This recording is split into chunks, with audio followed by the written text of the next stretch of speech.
Your dad didn't just die of a simple heart attack, Emily, and he sure as hell wasn't just a local boat mechanic.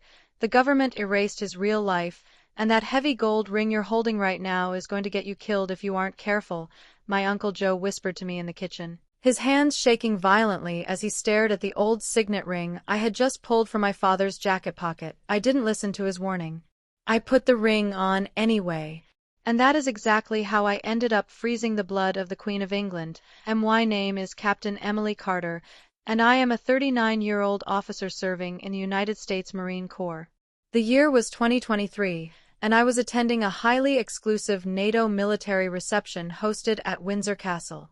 It was supposed to be a completely standard, high-level diplomatic event filled with champagne glasses, polite nods, and stiff military uniforms from allied nations. The Queen herself was doing her routine rounds, walking down the Grand Hall and shaking hands with the visiting officers. When she finally reached me, I respectfully extended my right hand. She took it, but as she did, her eyes immediately dropped to my hand, locking specifically onto the heavy ancient gold ring resting on my finger. She completely stopped breathing for a second. Her face went entirely pale, losing every ounce of its color in a single instant. The entire Grand Room, which was filled with hundreds of the highest-ranking military officials in the world, went dead silent. The casual chatter stopped. The music seemed to fade into nothing. "Where did you get that ring?" she asked, her voice trembling slightly but sharp enough to cut through the heavy silence of the room. "It was my father's, Your Majesty," I answered directly, making sure to keep my voice steady and professional. "He was a Navy SEAL." She didn't blink. She didn't offer a polite smile. She simply turned her head toward her personal royal guards and gave a strict order. "Take her to a private room. Immediately." As the armed guards immediately stepped forward and escorted me away from the crowd, my uncle's terrifying warning echoed loudly in my head. To understand exactly why a piece of old jewelry made the Queen of England react like she had just seen a ghost, I have to take you back to my hometown of Cedar Bay, Maine. Right after my father, Michael Carter, passed away, my dad was a former Navy SEAL who served in the elite Team 6. But if you ever met him walking down the street in our small coastal town, you would never guess his violent past. He lived the absolute quietest, most unremarkable civilian life you could possibly imagine. He spent his days fixing old boats at the local marina, went fishing by himself on the weekends, and quietly drank his black coffee on the front porch every single morning. He never talked about his time in the military. He never talked about the war, his deployments, or his squad mates. But behind the closed doors of our home, his life was not peaceful. I grew up hearing him thrash around and wake up screaming in the middle of the night. The brutal night terrors and nightmares never stopped. Then came the day of his funeral. That was the exact moment when the cracks in his perfectly normal civilian life really started to show. It was a freezing, rainy Tuesday, and the local church was packed with townspeople who only knew him as Mike the friendly boat mechanic. But standing in the very back of the graveyard, keeping a wide distance from everyone else, were three older men I had never seen before in my life. They wore sharp, dark suits and didn't speak a single word to anyone in attendance. They just stood there in the pouring rain, watching the ceremony intently. When my father's casket was finally lowered into the muddy ground, those three unknown men stepped forward perfectly in sync. They didn't wave or bow their heads like civilians. Instead, they offered a crisp, silent, deeply respectful special operations salute. After the service ended, I tried to approach them to find out who they were, but they were already getting into a black, unmarked SUV. One of them, a hardened man with a jagged scar across his jaw, stopped for a brief second and looked directly at me. "Your dad saved more lives than you know," he told me. And then they closed the heavy doors and drove off into the rain. That same evening, I was tasked with cleaning out his house. I started with his bedroom closet, pulling out his old, worn-out leather jacket. It was the jacket he wore every single winter. As I folded the heavy material, I felt something hard lodged in the inner pocket. I reached inside and pulled out a heavy, dull gold signet ring. I knew right away that it was definitely not American. It had a deeply engraved royal crest right on the front, something that clearly looked like European nobility. I held it up to the overhead light and saw two specific initials carved deeply into the inside of the gold band. That was the exact moment my uncle walked into the room, saw the ring, and gave me his stark warning. But I couldn't just throw it away. My father had taken massive secrets to his grave, and this old ring was the only physical piece of evidence I had left to figure out who he really was. The very next morning, I took the ring straight down to the boatyard where my dad had worked for the past 20 years. I found his boss, an old man named Henry, and showed it to him. Henry looked closely at the ring, then looked up at me, letting out a long, heavy sigh. "I don't know a damn thing about that ring, Emily," he said, wiping his greasy hands on a shop rag. "But I do know your dad wasn't always honest with you.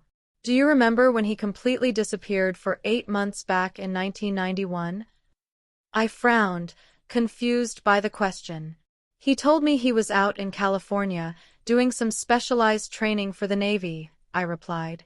Henry shook his head firmly. "He wasn't in California. I don't know where he actually went, but when he left, he was a regular, happy guy. When he came back 8 months later, he was completely changed. His eyes were totally dead. He was constantly looking over his shoulder. He never smiled the same way again." I went home that night and put the ring on a silver chain around my neck. I needed real answers, but the government wasn't giving me anything. Months passed by without a single clue. Life went on, and I eventually got my new orders from the Marine Corps. I was being heavily deployed to the United Kingdom for a massive joint NATO military training exercise. We were stationed directly at RAF Fairford, running daily tactical drills and coordinating closely with British forces. After a few exhausting weeks of intense training, the base commander called me into his office. He informed me that I had been selected to attend a highly exclusive military reception. The location of the event was Windsor Castle. I decided right then that I was going to wear the ring. I took it off the chain and slid it onto my hand.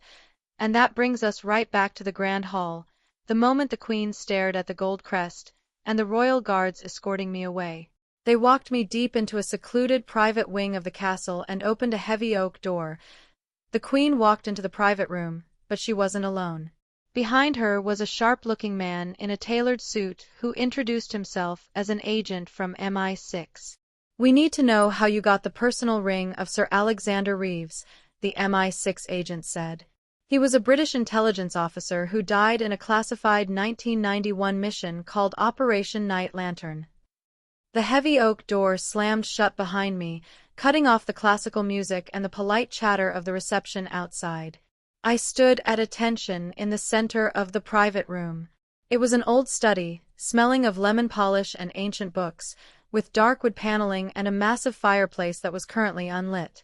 The Queen of England did not sit down immediately. She stood by a large mahogany desk, her hands gripping the edge tightly, her eyes still fixed directly on my right hand. Next to her stood the man in the tailored suit, the one who had just identified himself as an agent from MI6. "Captain Carter," the MI6 agent said, his voice completely flat, carrying zero emotion. "I need you to take off the ring and place it on the desk. Now. I am a United States Marine. I don't take orders from foreign intelligence agents, even inside a royal castle." But I looked at the Queen. She looked genuinely shaken, a stark contrast to the perfectly composed monarch I had seen just 10 minutes ago. I slowly slid the heavy gold ring off my finger and placed it on the polished wood. The soft clink of the metal echoed loudly in the quiet room. The MI6 agent stepped forward, pulled a small pair of reading glasses from his pocket, and picked up the ring. He examined the royal crest on the front and then tilted it to see the inside of the band. I already knew what he was looking for. He was checking for the initials AR, the same ones I had found back in Maine. "It is authentic, Your Majesty," the agent said quietly, placing the ring back on the desk and taking a step back.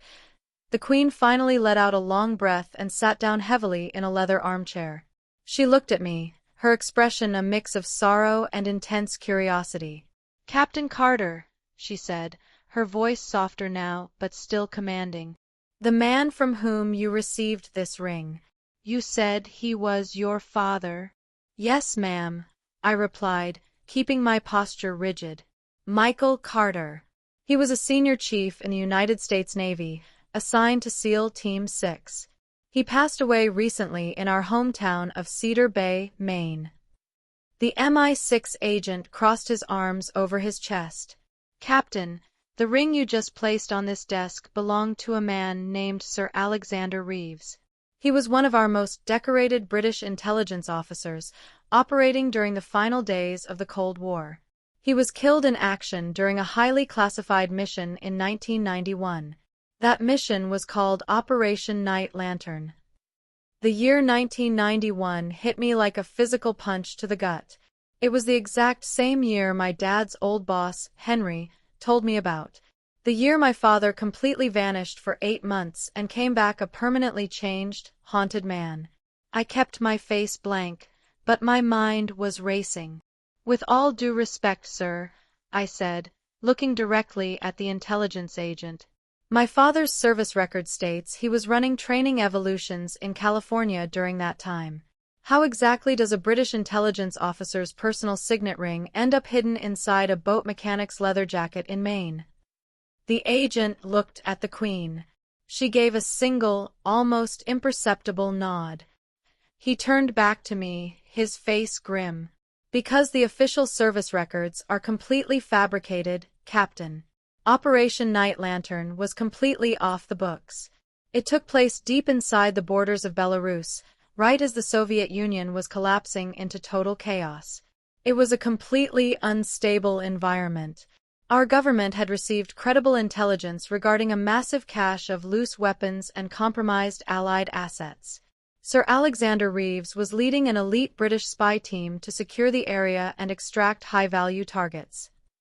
The room was dead silent as the agent paused, pacing slowly across the thick carpet. It was supposed to be a surgical strike. In and out before the local forces even knew we were there. But the intelligence was flawed. Someone leaked the operational details. Reeves and his convoy drove straight into a massive, heavily coordinated ambush.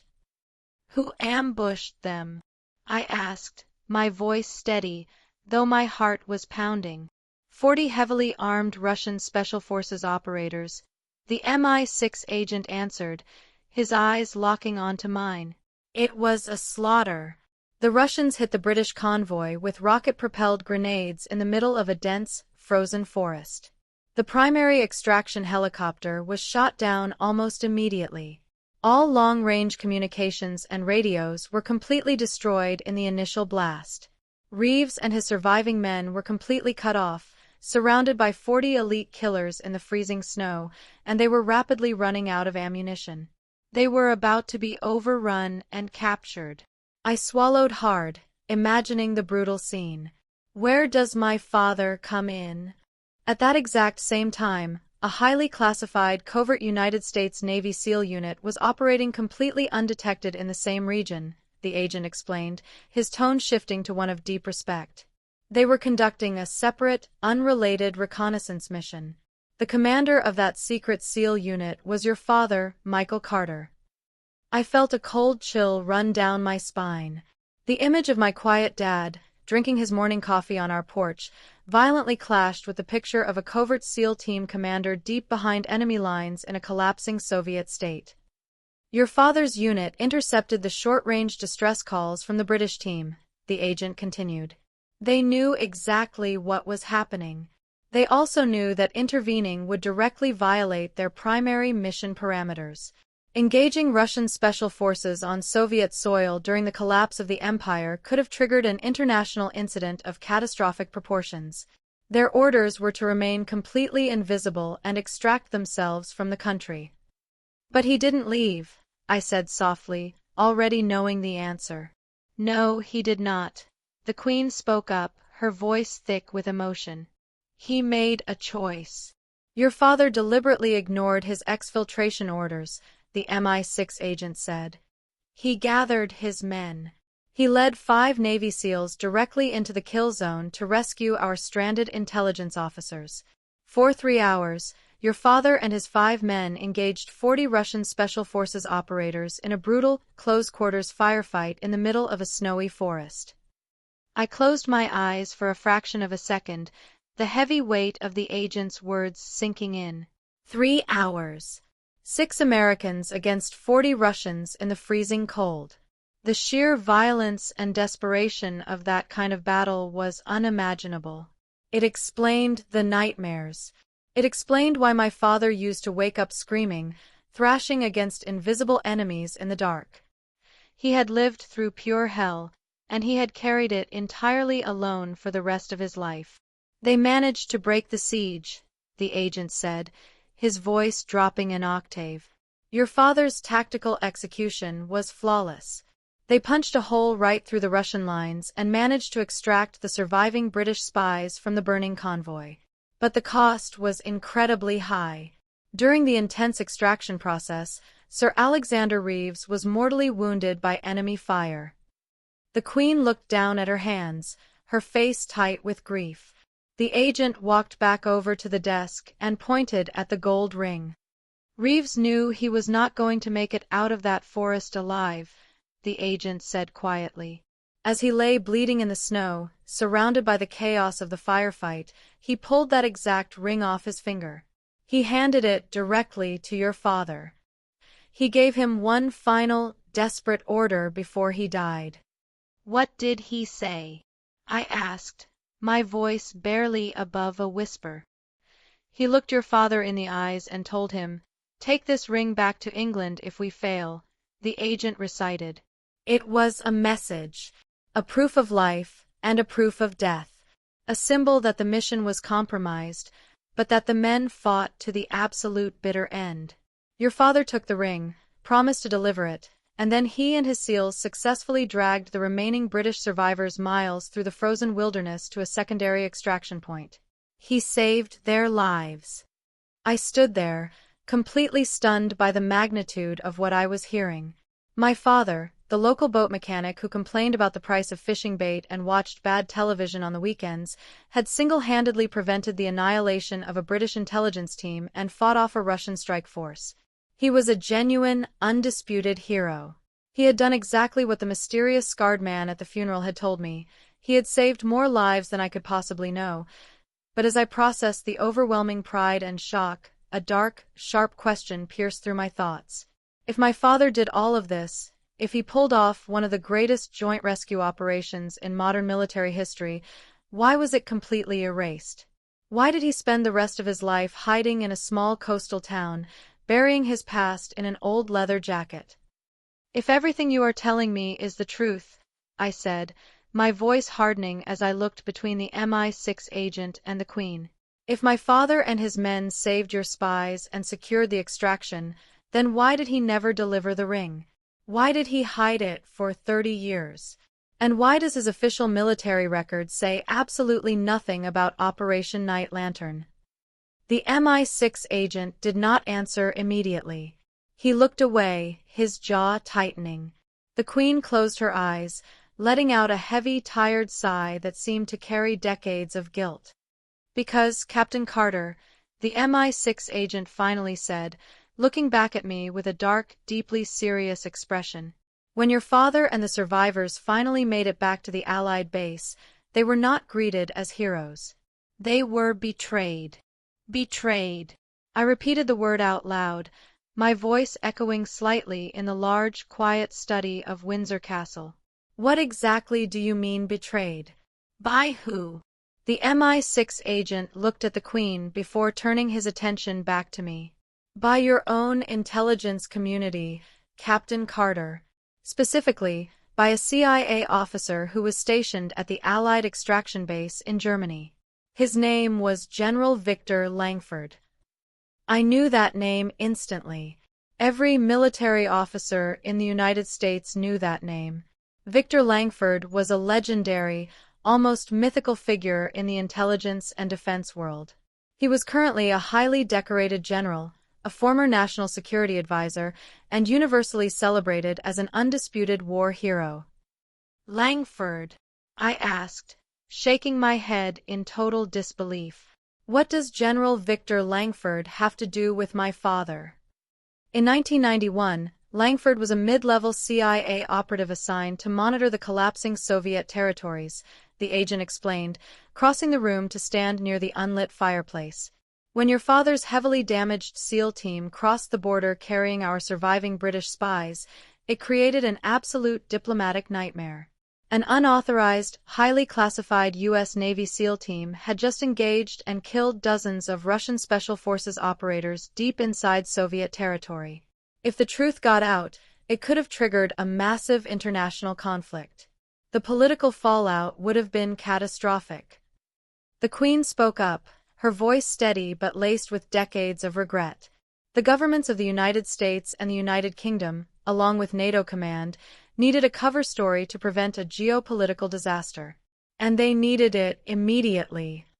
So Langford gave them one, the agent continued. He stepped in and completely rewrote the official after-action reports. He claimed that he was the actual commander of the rescue mission. He painted himself as the tactical mastermind who successfully planned and executed the extraction of the trapped British agents. For severe political reasons, the United States, the United Kingdom, and NATO all gladly accepted that fabricated story. I felt a hot, blinding flash of anger rise in my chest. And what about my father? What about the men who actually bled in the freezing snow for 3 hours to save your spies? They were ordered to remain completely silent, the agent said simply. Your father was threatened with treason and court-martial if he ever breathed a single word about Operation Night Lantern. They erased his involvement, buried his team's heroic actions, and let Victor Langford take all the credit. Michael Carter stayed completely silent, the Queen added softly. He accepted the burden to protect his country from a diplomatic disaster. But we never forgot what he did. The sheer injustice of it made my stomach turn. My father spent his entire life suffering from brutal night terrors, fixing boats in a quiet coastal town, while the man who stole his valor sat in Washington, D.C., wearing stars on his collar and advising presidents. It was sickening. The meeting at Windsor Castle ended shortly after that. The MI6 agent allowed me to keep the ring, telling me that Sir Alexander Reeves would have wanted my father's bloodline to hold on to it. But simply holding the ring wasn't enough for me anymore. I didn't just want a piece of gold. I wanted the truth. And I was going to tear down whoever I needed to in order to get it. The very next day, I requested emergency leave from my NATO training command. I packed my bags, flew straight back to the United States, and immediately began a relentless private investigation. I used every single ounce of security clearance I had as a Marine Corps captain. For 3 straight weeks, I locked myself in my apartment and dug relentlessly through old NATO documents, heavily redacted military service logs, and declassified intelligence reports from the early 90s. The paper trail was incredibly thin, completely scrubbed by professionals. But Langford couldn't erase everything perfectly. I started cross-referencing deployment dates with the few living witnesses I could track down from that era. I spent hours on secure phone lines, talking to retired logistics officers, old helicopter pilots, and former intelligence analysts who were stationed in Germany around the time of the extraction. Piece by piece, the real story of Operation Night Lantern began to form. And every single piece pointed directly to the massive lie built by Victor Langford. Langford had become a high-ranking general, a trusted national security advisor, and a celebrated war hero entirely on the back of my father's blood, sweat, and silence. I had enough fragments of the truth to make him nervous, but I needed undeniable proof. I needed a confession directly from the man himself. I packed up my files, got in my car, and drove straight down to Virginia. I had tracked down Langford's personal residence. He lived in a massive, highly secure private estate situated in a wealthy neighborhood near Washington, D.C. It was raining heavily when I pulled up to the front gates of his house, a dark storm mirroring the exact weather from the day of my father's funeral. I didn't care about the security cameras or the potential consequences to my military career. I walked straight up the long driveway, marched up the front steps, and pounded my fist hard against the heavy wooden door. A few moments later, the door opened. Standing there, wearing a comfortable civilian sweater and looking far older than his official military portraits, was General Victor Langford. He looked at my Marine Corps uniform, slightly confused at first, but maintaining his strict, authoritative posture. "Can I help you, Captain?" he asked, his voice deep and gravelly. I didn't introduce myself. I didn't offer a polite military salute. I just reached into my pocket, pulled out the heavy gold signet ring with a royal crest, and held it up directly in front of his face. "My name is Captain Emily Carter," I said, my voice completely devoid of any emotion. "My father was Michael Carter, Navy SEAL Team 6, Operation Night Lantern." The reaction was immediate and undeniable. He turned absolutely pale. The color completely drained from Langford's face, and he stared at the gold ring as if it were a loaded gun pointed right at his chest. His authoritative posture crumbled in a fraction of a second. He didn't try to deny it. He didn't try to call his security guards or shut the door in my face. He just stood there, completely frozen in the doorway while the rain poured down around us. After several long, agonizing minutes of pure silence, he finally looked away from the ring and met my eyes. "Your father saved all of us," Langford whispered, his voice cracking slightly under the massive weight of a 30-year-old lie. He slowly stepped back and motioned for me to come inside. I walked past him into his large, incredibly expensive living room. The walls were covered in framed medals, letters from presidents, and photos of him shaking hands with world leaders. It was an entire room dedicated to a stolen legacy. Langford walked over to a leather chair and sat down heavily, suddenly looking like a very small, very tired old man. He rubbed his face with his hands before looking up at me. "I didn't plan for it to happen that way, Emily," he said, his voice pleading for an understanding I was never going to give him. "The situation in Europe was a powder keg. When your father brought those British agents out of the snow, the top brass panicked. The narrative was spinning out of control. I was just the intelligence officer on duty who drafted the initial cover story to buy us time." "And then you just kept the story," I interrupted coldly. "You let everyone believe you were the mastermind." Langford swallowed hard. By the time the political dust settled, the story had taken a life of its own. The White House praised the operation. Downing Street sent personal letters of gratitude. I confess that I couldn't stop the false story from spreading, and eventually, it was simply too late to fix it. He looked desperately at the ring in my hand. "Your father knew the stakes. He knew what a public scandal would do to the alliance. I spoke to him before he was shipped back to the States. I told him the truth had to be buried. And he accepted it. He never fought back. Your father didn't want glory, Emily. He just wanted to do his job and go home." I gripped the ring tightly in my fist, my knuckles turning white. I thought about the severe night terrors. I thought about him sitting alone on the porch, carrying the weight of the men he killed and the men he couldn't save, while the world celebrated a liar. "You're right. He didn't want the glory," I said, my voice dropping to a harsh, absolute tone. "But he deserves the truth. And so does history." Langford stared at me for a long time. The silence in the room was suffocating. He looked at his wall of medals, then down at his shaking hands. Finally, he let out a long breath of defeat. He stood up, walked over to a heavy steel safe hidden behind a bookshelf, and dialed in the combination. He reached inside and pulled out a thick, faded manila envelope. He walked back and handed it directly to me. "These are the real files," he said quietly. "The original unredacted reports and the sworn witness testimonies."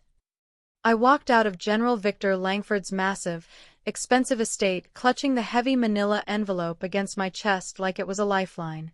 The rain was still coming down in absolute sheets, soaking through my Marine Corps uniform, but I barely even felt the cold.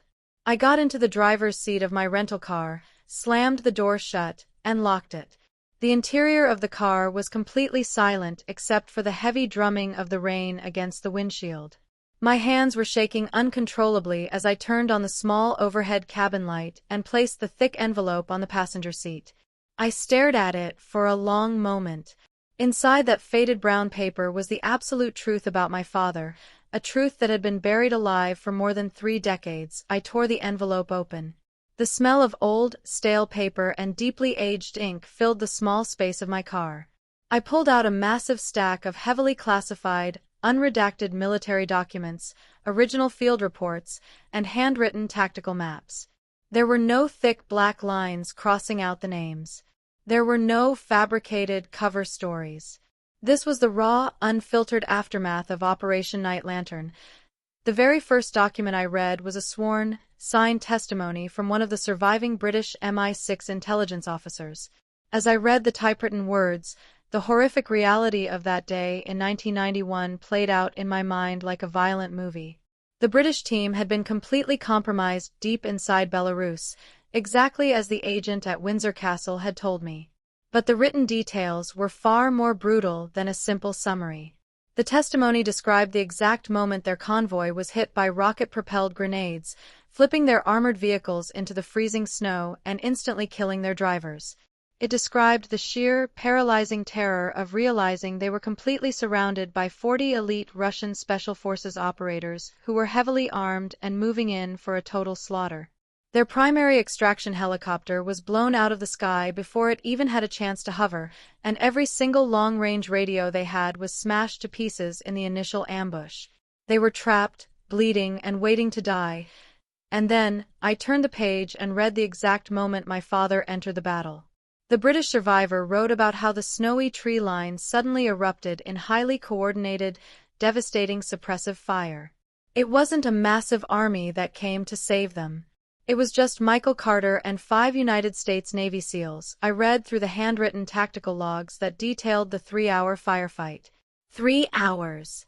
In freezing temperatures, completely outnumbered, fighting a relentless close-quarters battle against 40 Russian commandos. I looked at a hand-drawn map of the engagement area. My father had orchestrated a perfectly executed flanking maneuver, deliberately drawing the heaviest enemy fire directly toward himself so his men could punch a hole straight through the Russian blockade. He systematically dismantled an overwhelming enemy force to drag those surviving British spies out of the kill zone. Tears finally spilled over my eyelashes and dropped onto the old, yellowed paper. I thought about the man who spent the last 20 years of his life quietly fixing old boats at a local marina in Maine, drinking black coffee on the porch, and never saying a single word about the war.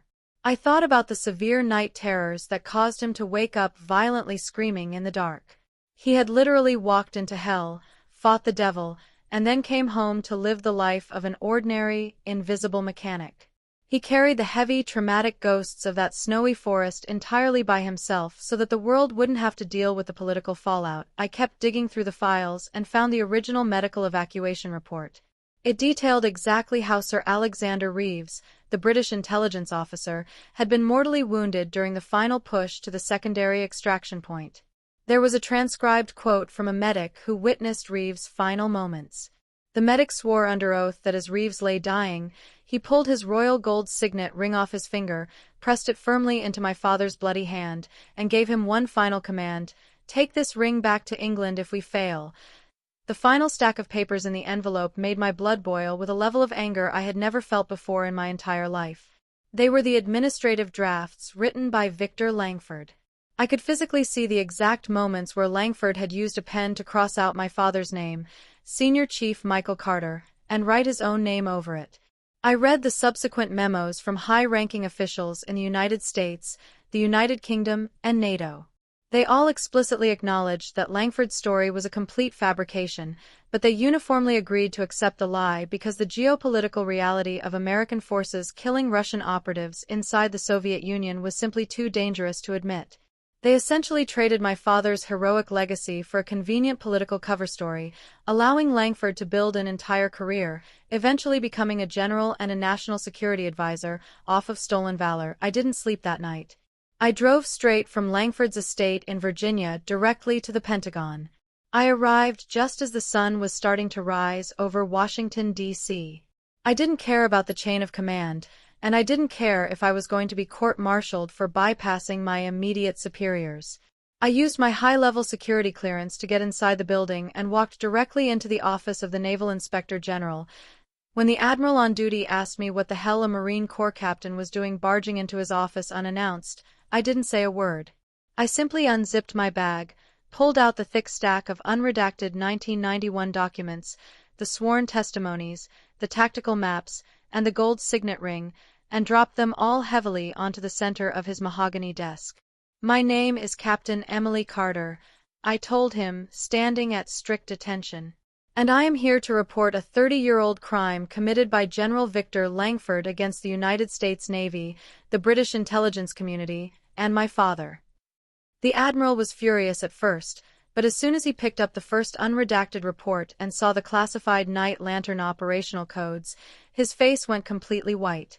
He told me to lock the door and sit down. For the next 2 hours, I sat in total silence as he read through every single page of the true history. When he finally finished, he slowly took off his reading glasses, rubbed his eyes, and picked up his secure telephone. That was the exact moment the massive, unstoppable machine of the government finally turned its sights on the truth.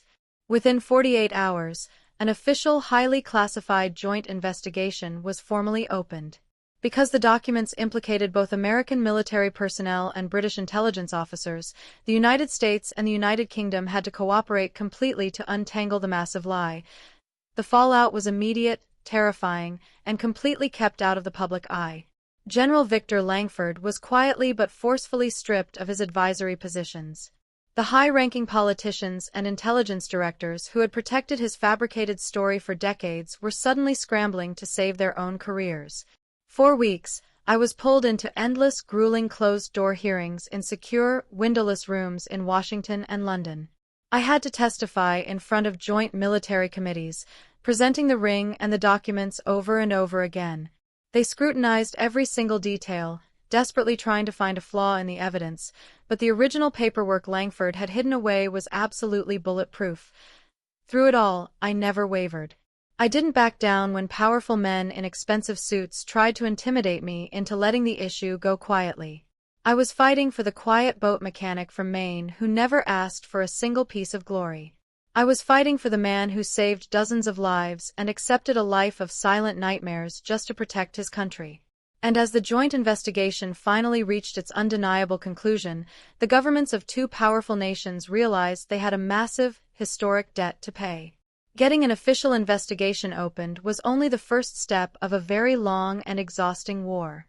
You don't just walk into the Pentagon, hand over a folder of old documents, and expect the United States military to instantly rewrite 30 years of classified history. The system is incredibly stubborn, and it protects its own at all costs. But the evidence I had secured directly from Victor Langford's safe was absolute, undeniable proof of a massive cover-up, and it forced their hands completely. An official investigation was finally and formally opened. Because Operation Night Lantern originally involved both American special operators and British intelligence agents, this couldn't just be an internal American review. The United Kingdom and the United States had to cooperate fully and seamlessly to untangle the massive web of lies that Langford had built. That meant establishing a highly secure, Joint Task Committee. Representatives from MI6, the CIA, the Pentagon, and the British Ministry of Defense were all pulled into secure, windowless briefing rooms in Washington, D.C. to review the unredacted files I had provided. I was ordered to stay in Washington for the duration of the intense inquiry. Every single day for weeks, I sat at long wooden tables across from some of the highest-ranking military and intelligence officials in the free world. They questioned me relentlessly about how I found the ring and how I confronted Langford. They scrutinized the royal signet ring heavily, bringing in foreign antiquities experts to verify the royal crest and the engraved initials AR belonging to Sir Alexander Reeves. They analyzed the aged paper, the chemical makeup of the ink, and the handwriting on the original tactical maps my father had drawn. They were desperately looking for a reason to dismiss the evidence, because accepting it meant admitting a colossal, decades-long failure of integrity at the highest levels of military command. But they simply couldn't break the truth. The MI6 agent who had been in the private room with the Queen at Windsor Castle flew across the Atlantic to testify on my behalf. He sat right next to me during the most intense hearings, representing the British Crown's vested interest in the truth. He officially corroborated everything I had submitted and presented classified British archives that perfectly matched the timeline of my father's unauthorized rescue mission deep inside Belarus. Slowly but surely, the fabricated legacy of General Victor Langford was meticulously torn to shreds. The joint investigation teams tracked down the surviving radio operators and logistics personnel who had been stationed at the Allied base in Germany back in 1991. Freed from the 30-year-old gag orders and threats of severe court-martial, these old veterans finally spoke the absolute truth. They testified under oath that they saw my father and his severely battered SEAL team physically carry the bleeding British spies out of the extraction helicopters. They confirmed without a doubt that Langford had never even left the safety of the command tent during the entire ordeal. The coordination between the British and American investigators was unprecedented. The UK government was completely furious that the heroic death of Sir Alexander Reeves and the brutal sacrifice of the American SEALs had been used as a cheap stepping stone for a corrupt CIA bureaucrat. The pressure from London was immense, and it ultimately broke the back of the American military establishment's resistance. They could no longer hide behind the old excuse of political convenience.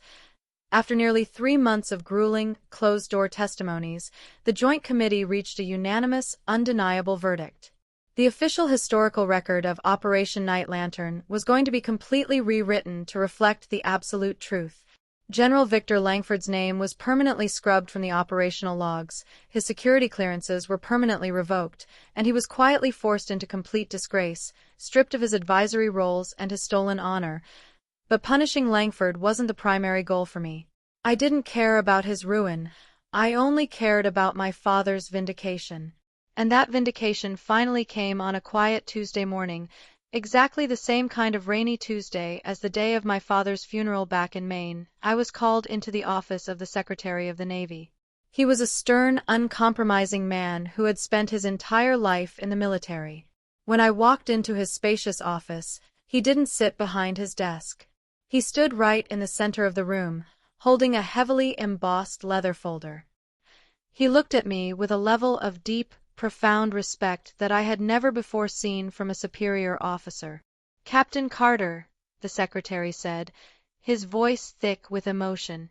"The joint investigation is formally concluded. The United States and the United Kingdom have fully cooperated to correct the historical record.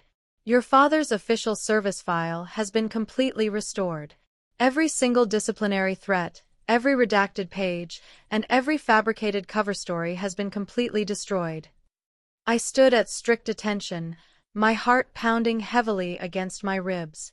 I thought about the quiet boat mechanic in Maine who had endured decades of brutal night terrors entirely alone.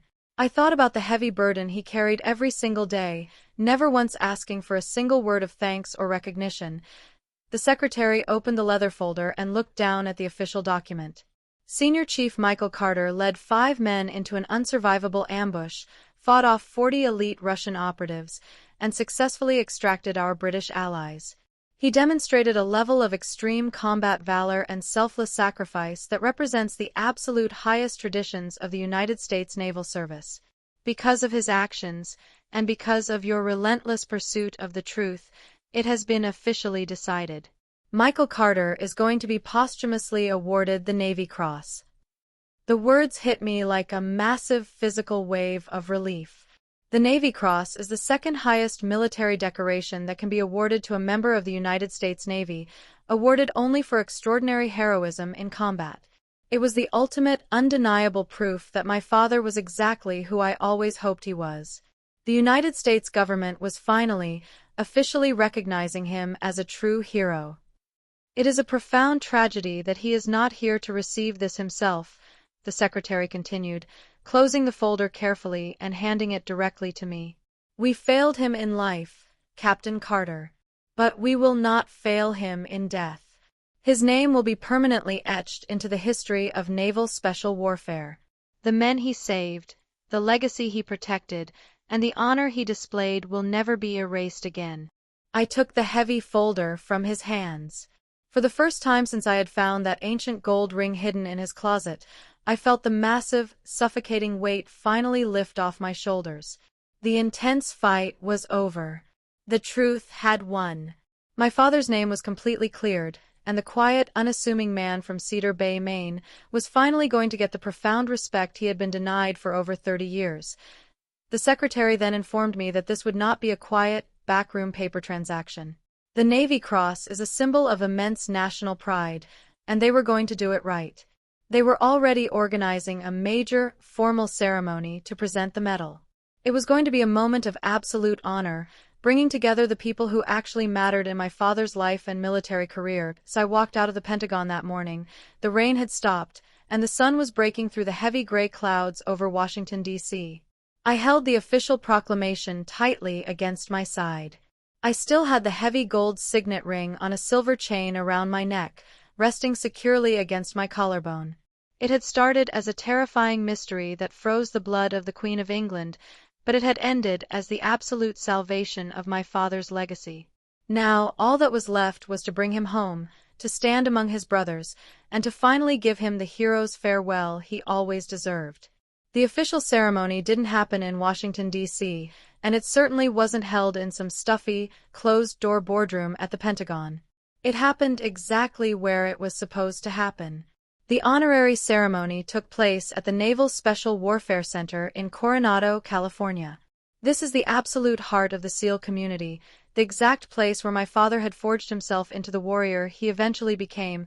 When I arrived at the base on that bright, perfectly clear Friday morning, the stark contrast to the miserable, freezing rain of my father's funeral in Maine was almost overwhelming. The ocean breeze was warm, the sky was a brilliant blue, and the atmosphere on the base was charged with a deep, unspoken reverence. I was wearing my full Marine Corps dress uniform, but today, I wasn't there as Captain Emily Carter. I was there strictly as Michael Carter's daughter, stepping up to finish the final chapter of his legacy. I walked onto the massive grinder, the infamous asphalt courtyard where SEALs undergo their brutal physical training, which had been completely transformed for the event. Rows of pristine white folding chairs were set up facing a large wooden stage, flanked by the flags of the United States, the United Kingdom, and the Marine Corps. As I took my seat in the front row, I looked around at the crowd that had gathered. There were high-ranking NATO officials, top-tier military brass from the Pentagon, and several familiar faces from British intelligence, including the MI6 agent who had stood next to the Queen of England in that private room at Windsor Castle. He caught my eye and gave a slow, respectful nod. They had all flown across the Atlantic just to be here today, to properly honor the man who had pulled their spies out of a frozen hell decades ago. But the people who truly mattered to me weren't the politicians or the generals.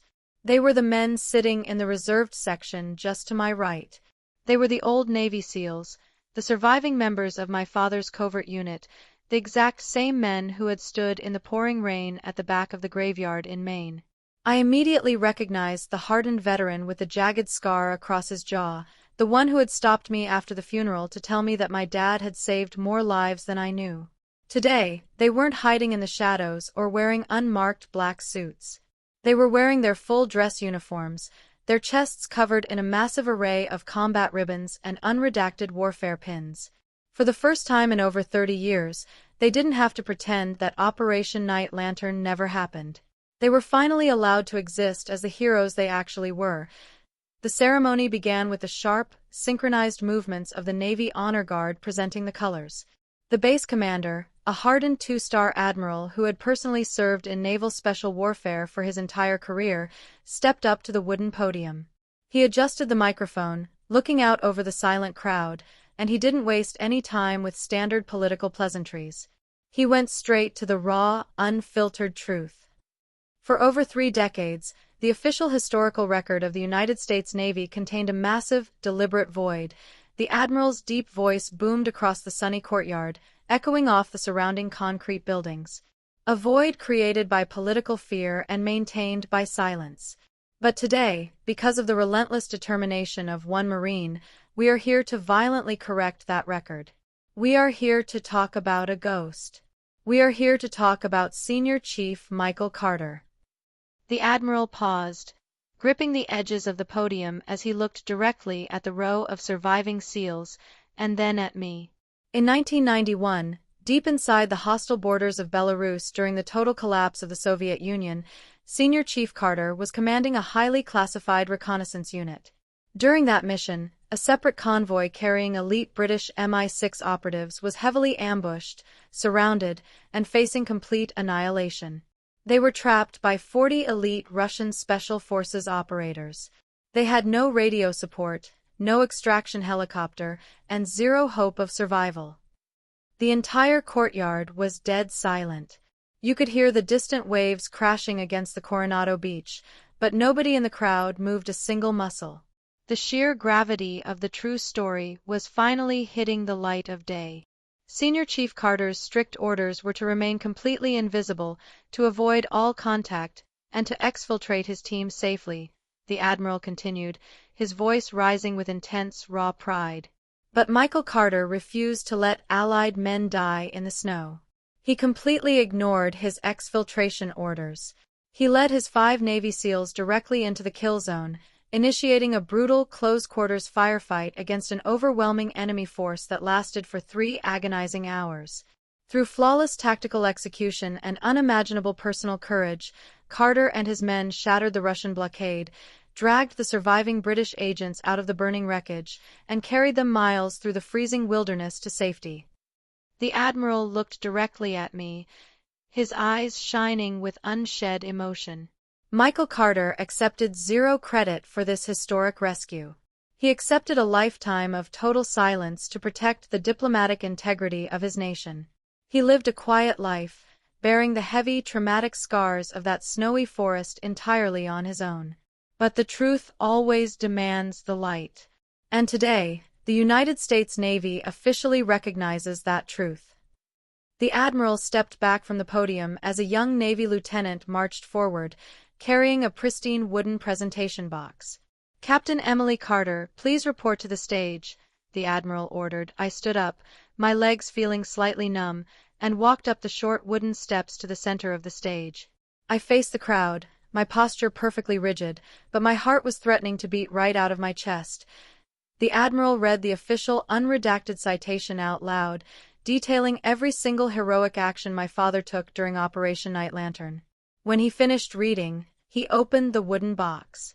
Resting on the dark blue velvet was the Navy Cross, the second highest military decoration awarded for extraordinary heroism in combat. It was a heavy, beautiful bronze cross, anchored by a blue and white ribbon. The Admiral carefully pinned the Navy Cross onto my uniform, officially presenting the medal to me on behalf of my deceased father. "On behalf of the President of the United States Navy, and a deeply grateful nation," the Admiral said quietly, just for me to hear, "we finally welcome your father home." I raised my right hand and rendered a slow, sharp, perfect salute to the Admiral.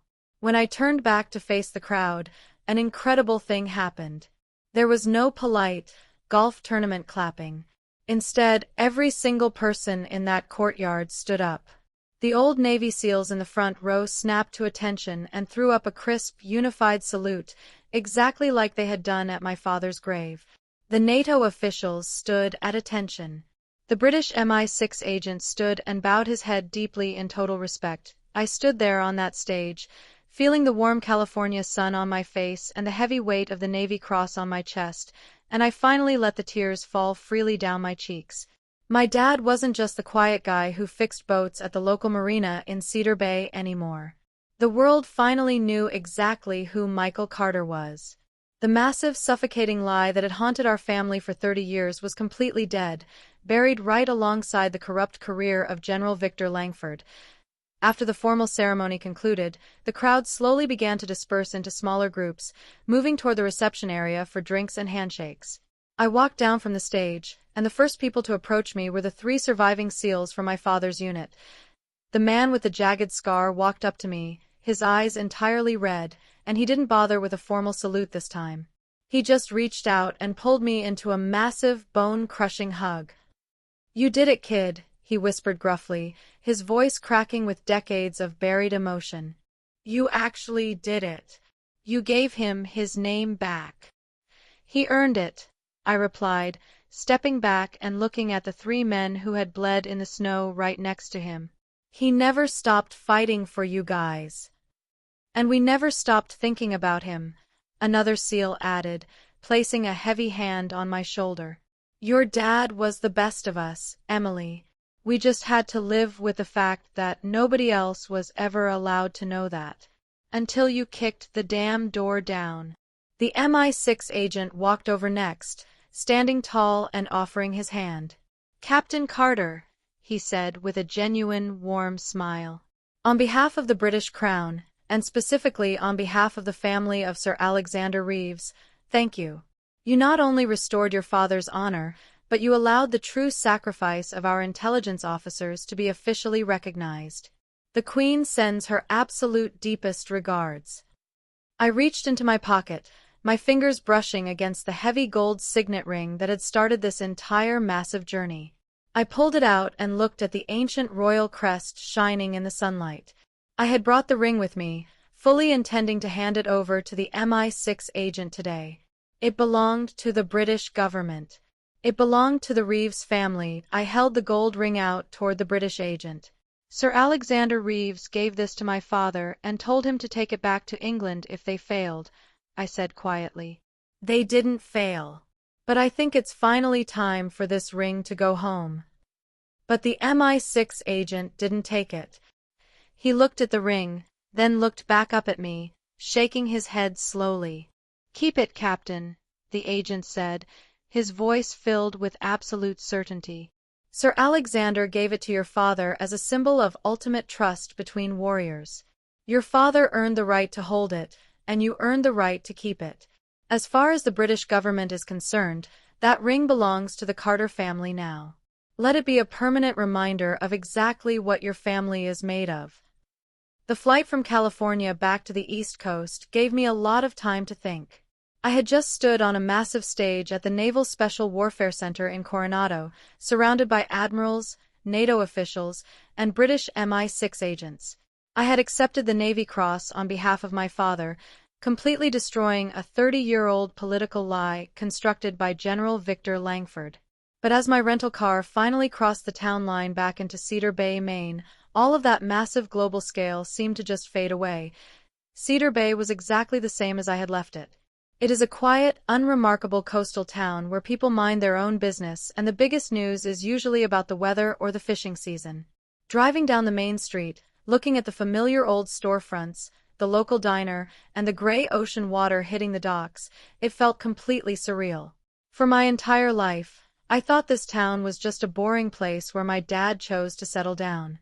Now, I fully understood that Cedar Bay wasn't just a home for him, it was a hiding place. It was the absolute quietest place he could find to bury the violent, traumatic ghosts of Operation Night Lantern. Before going back to his empty house, I knew I had to make one specific stop. I pulled my car into the gravel parking lot of the local boatyard where my dad had worked for the last 20 years. The smell of salt water, diesel fuel, and old wood instantly filled the air. It was a stark contrast to the lemon polish of Windsor Castle, where the Queen of England had first recognized the ring, or the sterile, windowless briefing rooms of the Pentagon. I walked past the dry-docked fishing vessels until I found Henry, my dad's old boss, standing over an engine block with a greasy wrench in his hand. Henry wiped his forehead with the back of his sleeve and looked up, surprised to see me back in town so soon. He gave me a warm, familiar smile, but when he saw the serious expression on my face and the formal Marine Corps uniform I was still wearing, the smile slowly faded. He wiped his greasy hands on a shop rag, exactly like he did the day I first brought him the heavy gold signet ring. You found out what really happened in 1991, didn't you, Emily? Henry asked quietly, leaning heavily against the side of the wooden boat. I nodded. I didn't give him the highly classified, redacted military version. I told him the absolute truth. I told him how my father, the quiet boat mechanic he had known for 2 decades, was actually the commander of a covert Navy SEAL unit. I watched Henry's eyes widen in absolute shock as I described the brutal 3-hour firefight in the freezing Russian snow, how my dad and 5 men fought off 40 elite Russian Special Forces operators to save a trapped team of British spies. I told him about the dying British intelligence officer, Sir Alexander Reeves, who pressed the royal signet ring into my dad's hand before he passed away. And finally, I told him about the massive political betrayal, how a CIA officer named Victor Langford stole the credit, forcing my dad to stay completely silent to prevent an international incident. Henry didn't say a single word for a long time. He just stood there, looking out at the cold gray water of the marina, processing the massive reality of who his best mechanic really was. He shook his head slowly, a look of profound realization washing over his weathered face. "He used to come in here on the weekends when nobody else was around," Henry finally said, his voice thick with emotion. "He'd just sit on the dock by himself, drinking his black coffee, and look out at the water. I always knew he was carrying something incredibly heavy, Emily. I saw it in his eyes every time he came back from those 8 months in 1991. He changed completely after that. But I never pushed him on it. I just let him fix the boats and be alone when he needed to be. He saved dozens of lives, Henry," I told him, unzipping my jacket to show him the heavy bronze cross anchored by the blue and white ribbon pinned to my uniform. "The United States Navy formally awarded him the Navy Cross. The British government knows what he did. The truth is finally out." Henry reached out with a trembling, grease-stained hand and gently hovered his fingers over the edge of the metal. Tears welled up in the old man's eyes. "He was a good man, Emily. The best I ever knew. He didn't need the whole world to know he was a hero. But I'm damn glad you made sure they didn't forget." I said goodbye to Henry and drove the rest of the way to my father's house. When I unlocked the front door and stepped inside, the absolute silence of the empty rooms hit me hard. Everything was exactly as I had left it weeks ago when I was frantically cleaning out his closet and found the ring. His heavy winter boots were still sitting by the front door. His favorite coffee mug was washed and drying on the rack next to the kitchen sink. It was the perfectly ordinary home of a man who lived a completely normal civilian life. I walked slowly through the living room, feeling the profound contrast between the man who drank black coffee on the front porch every morning and the elite special operations commander who walked into an unsurvivable ambush. For years, I had listened to him thrash around in his bedroom, waking up screaming in the middle of the night from brutal night terrors. I used to feel so helpless, not understanding what kind of invisible monsters he was fighting in the dark. Now I knew exactly what they were. They were the ghosts of the men he killed, the trauma of the freezing snow, and the heavy burden of a secret he was never allowed to share. I walked into his bedroom and stood by the old wooden dresser. I unpinned the Navy Cross from my uniform. It felt incredibly heavy in my hands, a physical manifestation of his courage, his sacrifice, and the massive debt that 2 powerful nations owed him. I gently placed the medal down on the center of the wooden dresser. Next, I reached into my pocket and pulled out the heavy gold signet ring with the royal crest and the initials AR carved into the band. The British MI6 agent had told me to keep it, to let it stand as a permanent reminder of the trust between warriors and the true strength of my family. I carefully set the gold ring right next to the Navy Cross. Finally, I reached into my bag and pulled out a small, framed photograph. It was a picture of my dad from a few years ago. He was wearing an old, faded flannel shirt, standing on the local docks with a fishing pole in his hand, smiling that quiet, unassuming smile of his. I placed the photograph right behind the medal and the ring. I stood there in the quiet bedroom, looking at the small memorial I had just created on his dresser. The 3 items told the complete, unfiltered story of Michael Carter. The framed photo of the smiling fisherman, the royal ring of a dying British spy, and the second highest combat medal in the United States Navy. I realized right then that my father never needed the fame. He never wanted his face on the news, and he never wanted the public glory or the massive estate in Washington, D.C. that General Victor Langford so desperately craved. He just wanted to do his job, save the people who needed saving, and come home to a quiet life of fixing boats and fishing. But a hero's legacy isn't determined by how loudly they speak, it's determined by the actions they take when nobody else is watching. The United States government, the British Crown, and the entire NATO alliance had finally been forced to recognize the truth. I placed my hand flat on the top of the wooden dresser, right next to the photograph. "You're finally free, Dad," I whispered into the empty room. "The secret is out. The lie is dead. You can finally rest. I stood there in the quiet bedroom of my father's old house for a long time, staring down at the small table where I had just placed the three most defining objects of his entire life. There was the heavy bronze Navy Cross, the ancient gold signet ring from a dying British spy, and a simple framed photograph of him holding a fishing pole. Looking at those three items resting silently next to each other, a profound realization finally washed over me. My father never needed the fame, the applause, or the public recognition. He never cared about having his face on the news or wearing stars on his collar. But even though he never asked for any of it, the final truth had ultimately returned to the light. This was the absolute, undeniable truth that had been buried for over 3 decades by a massive, cowardly political betrayal. General Victor Langford had built an entire lifetime on a despicable lie, using my father's blood and silent sacrifice to become a powerful general, a top-tier national security advisor, and a universally celebrated war hero. When I finally tracked Langford down and confronted him directly in his expensive Washington, D.C. home, he had looked at the gold ring and immediately turned completely pale. After several long minutes of absolute silence, he had finally admitted that my father had saved all of them. Langford had desperately tried to justify his stolen valor by claiming that he couldn't stop the false story from spreading, and he argued that my father never wanted the glory anyway. I had told him right then and there that while my dad didn't want glory, he absolutely deserved the truth.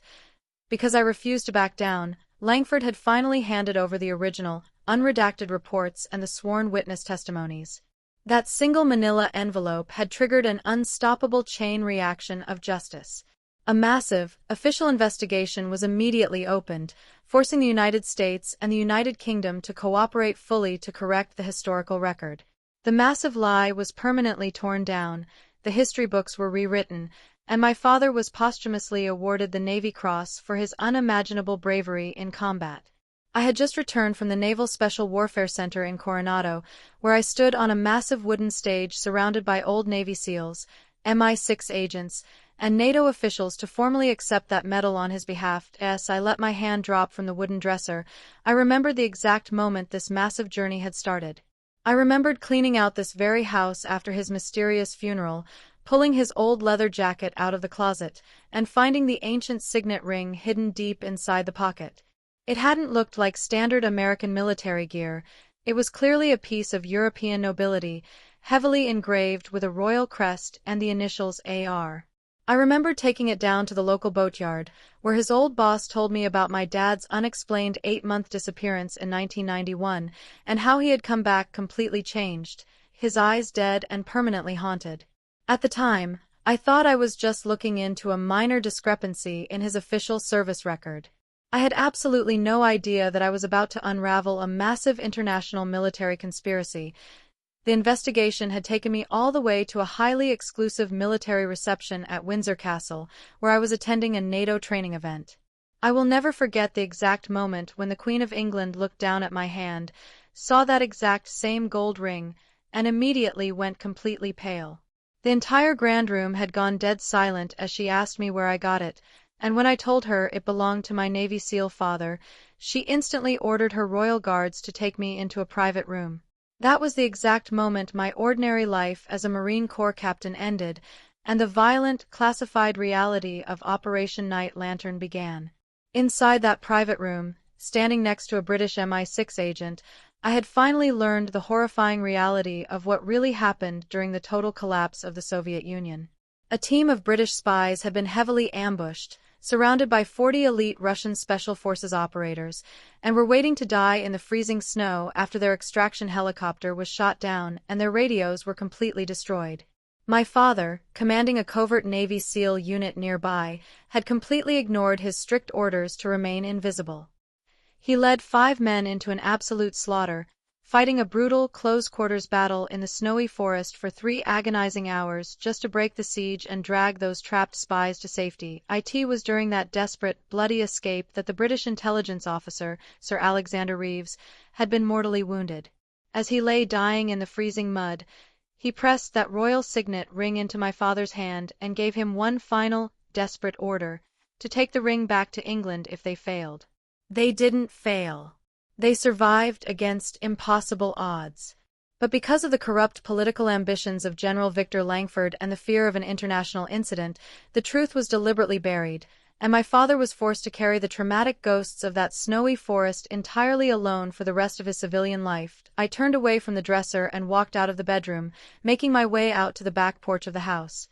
The sun was just starting to set over Cedar Bay, casting a deep orange glow over the cold gray water of the ocean. The coastal wind was biting, but it felt incredibly clean and refreshing.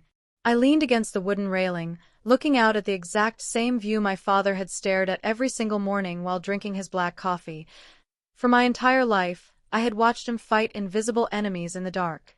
I had listened to him wake up screaming from severe night terrors, entirely unaware of the immense burden he was carrying to protect his country and his men. I used to wish that he could just be a normal dad, completely free of the shadows that seemed to follow him everywhere. But standing there on the porch, feeling the weight of the Navy Cross that I had just placed on his dresser, I finally understood the absolute magnitude of his love and his sacrifice.